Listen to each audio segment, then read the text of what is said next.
Hello, ladies and gentlemen. This is Eddie Marcus again, and this is the 10th of July, 2020. I'm taking this morning promenade. I had hoped I could pass this day without actually saying too much. However, I find myself being moved as every day to share something with you that I hope that would enlighten you a little bit. And some of this is this.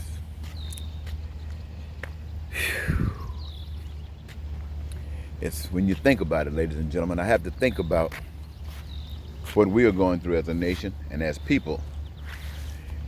It was back in 1984, I believe, when I wrote my first manuscript, and it was entitled American Christians and the American People on the Path to Hell.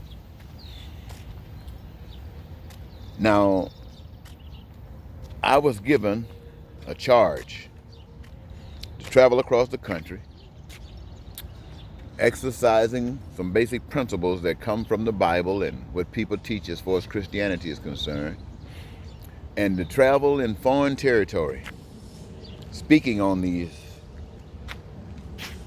principles. On the one hand, on the other hand, taking nothing with me, and yet requiring all the sustenance of life. So I went across the country, on street corners, in churches, in Sunday schools, in Bible discussions, conferences, went about with traveling, studying.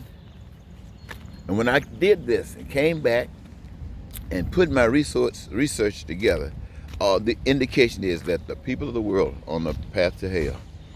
Now, that was back in 1984.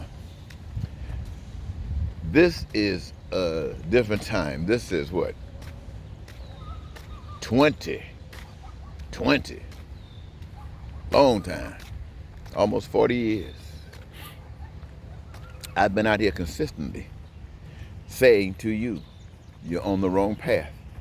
You're on the path to hell. You're on the path to destruction. Over year after year after year after year, I've been doing everything I possibly can to alert you. That was my charge, to find out what was going on in relationship to what I was given to do. And come back and report it. Tell the people that the people are the problem and the people are the solution. And so I've been doing that. All of the wonderful people in the world, and there are some wonderful people now, but nobody could catch on to that, or nobody cared. And anyway, on May 25th, 2020, I got a witness. I got a witness to vouch for what I had been proclaiming. And that witness was the power of God. The power of God that you couldn't see, you can't touch, you can't feel it. But the power of God is evident in that moment that was chosen to transmit a reality all across the globe where people live that identified the powers of the government of men absent the basic principles of heavenliness. The whole world saw it. They saw the powers in that police officer. He represented, in America, white men plus the police. How they force that pain and suffering on people. When they stand up and tell you they don't want to take it, you're doing it, and they're not going to fix it, so they send the police at you. But they done healthcare.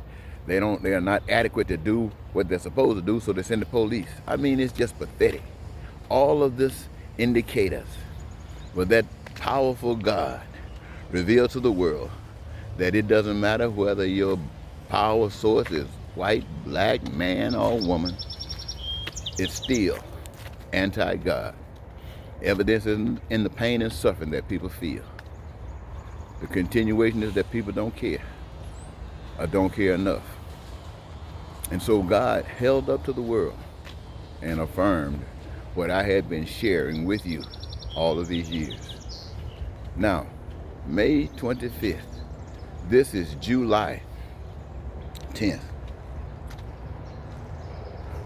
How can someone sit up and tell you, prove to you that you've been discriminated? How can someone stand up before you and prove to you that your pain and suffering comes from those that have leadership over you? It doesn't matter whether it's a Republican in America or a Democrat. It doesn't matter if it's a man or a woman. It doesn't matter if it's black or white.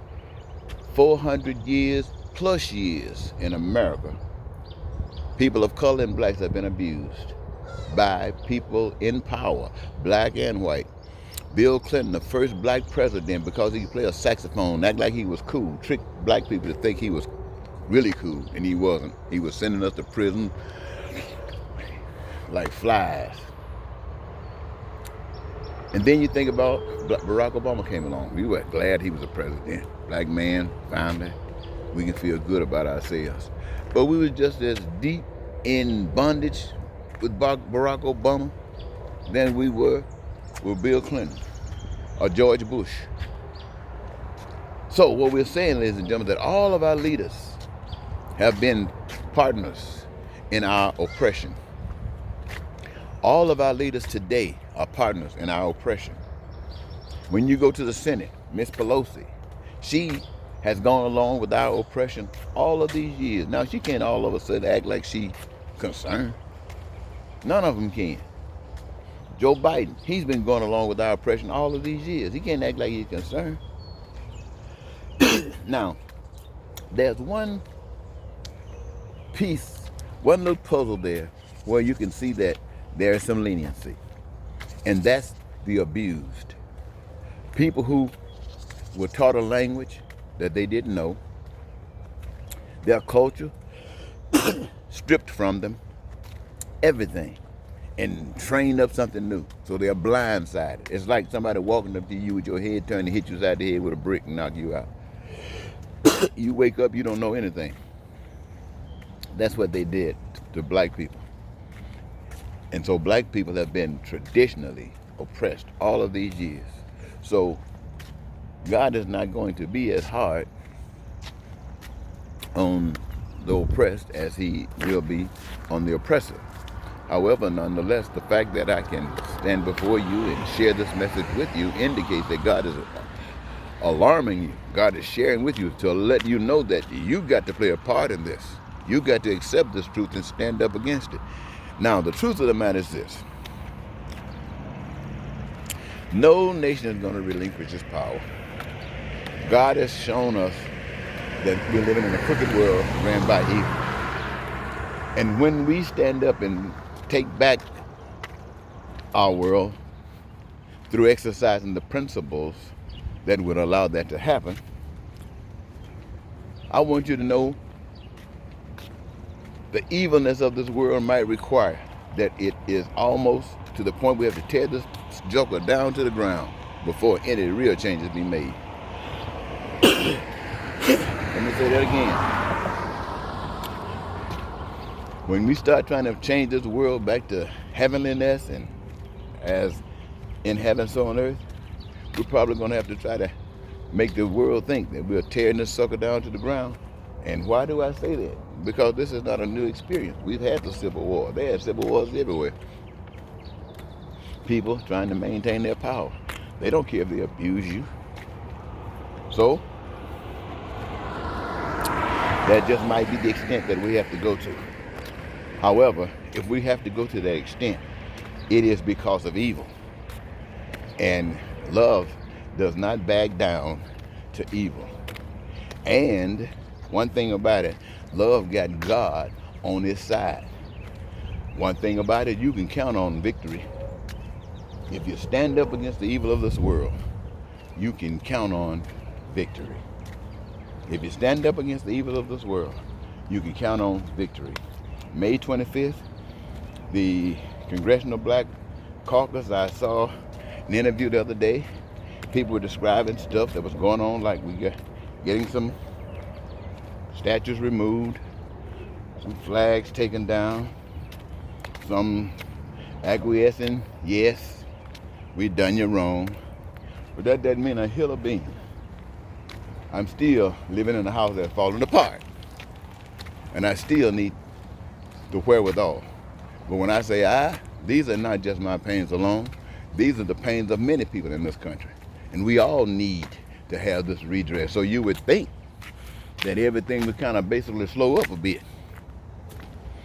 And that side of the railroad track that has gated communities have to just rest in place for a while we go to the other side of the railroad track where the ghetto was developed while you were being privileged.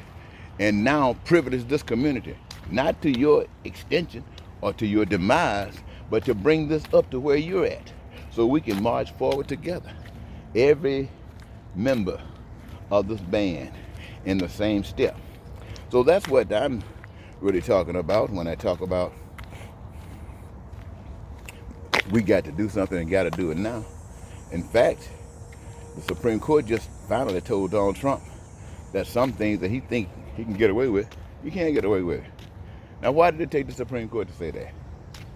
Every last one of us know we can't get away with it. Every last one of us knows that the rule was set up so no one can get away with it. So why did you have to go to get the Supreme Court to enforce it? Because that's the tool. What if the Supreme Court had said it went gone the other way? Then what would you have done? Hit the streets? They're saying if Trump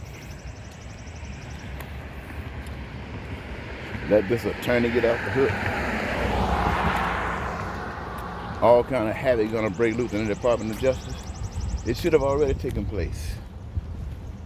We the people just have been trained to sit back and wait for an action to take place at the hands of someone else and not us. And that's why we are being choked to death. Ladies and gentlemen, I'm a little hot now. The sun shining in my face. I'm going to turn this thing loose, and I'll talk to you later. Goodbye.